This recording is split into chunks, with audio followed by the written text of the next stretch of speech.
Assalamualaikum warahmatullahi wabarakatuh. Selamat malam untuk kalian yang masih terjaga. Kembali lagi di channel Cerita Masa Lalu, tempat di mana kisah-kisah kelam, pengalaman mistis, dan cerita yang tak pernah terlupakan akan kembali hidup dalam ingatan. Pastikan lampu kamar sudah diredupkan, gunakan headset atau earphone, dan dengarkan cerita ini sampai selesai. Karena malam ini aku akan menceritakan sebuah kisah berjudul Nasi Goreng Tengah Malam.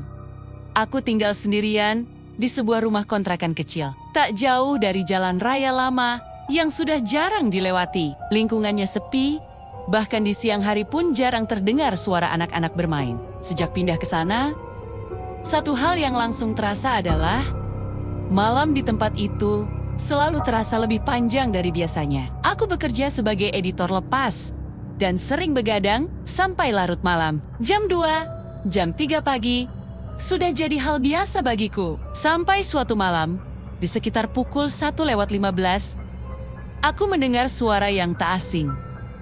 Nasi goreng, nasi goreng. Suara itu lirih, serak, seperti tenggorokan yang kelelahan. Awalnya aku pikir itu hanya pedagang lewat, hal biasa di kota kecil. Tapi yang membuatku heran, suara itu berhenti tepat di depan rumahku.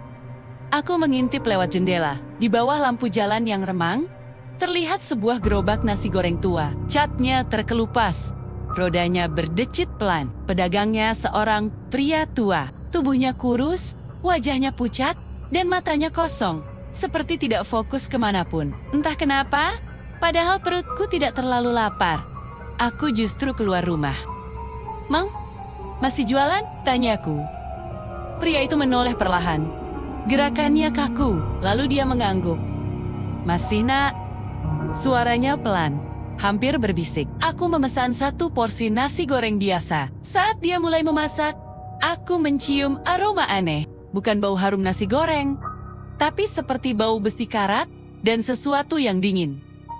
Tak lama, nasi goreng itu jadi. Saat piringnya diberikan padaku, aku refleks terkejut. Piringnya dingin, bukan hangat. Bukan juga panas, tapi anehnya, aku tetap membawanya masuk. Saat suapan pertama masuk ke mulut, aku langsung merinding. Rasanya hambar. Tidak asin, tidak gurih, seperti makan nasi putih dingin yang sudah lama.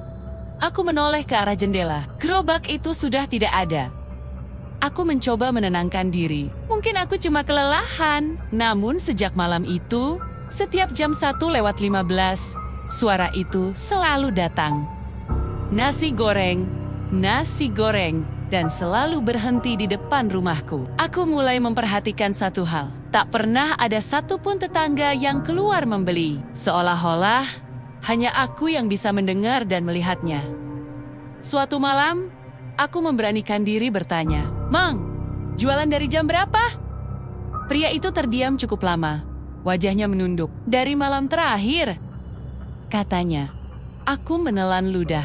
"Malam terakhir apa, Ma?" Ia tersenyum-senyum yang membuat jantungku berdegup kencang. "Malam sebelum saya mati."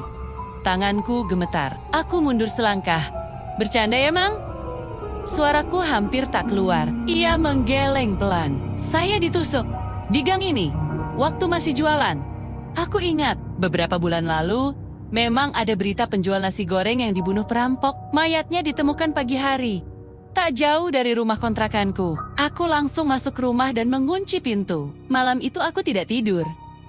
Namun suara gerobak tetap terdengar, pelan berputar-putar di depan rumah. Keesokan paginya, aku menceritakan semua itu pada tetangga. Wajah mereka langsung pucat. "Mas, kamu jangan pernah beli lagi," kata seorang ibu. Katanya, siapapun yang sering makan nasi goreng itu akan diajak ikut jualan. Malam berikutnya, aku memutuskan untuk tidak keluar. Jam 1:15 tepat, suara itu kembali terdengar. Namun kali ini, bukan di luar nasi goreng. Suara itu berasal dari dapur. Aku membeku. Langkah kaki terdengar mendekat. Bau nasi dingin memenuhi rumah. Dan dari balik pintu kamar, aku mendengar suara yang sama, tepat di telingaku. "Giliran kamu, Nak." Sejak malam itu, aku pindah dari rumah kontrakan tersebut. Namun hingga sekarang, Setiap kali aku begadang dan perutku tiba-tiba terasa lapar di tengah malam, aku masih bisa mendengar suara itu. Nasi goreng?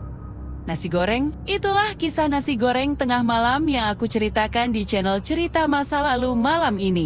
Jika kalian punya pengalaman seram atau pernah melihat pedagang misterius di tengah malam, tuliskan di kolom komentar. Jangan lupa like, subscribe, dan bagikan cerita ini. Karena siapa tahu malam ini dia sedang lewat di depan rumah kalian. Selamat malam. Dan semoga mimpi kalian tidak didatangi suara gerobak tua itu. Wassalamualaikum warahmatullahi wabarakatuh.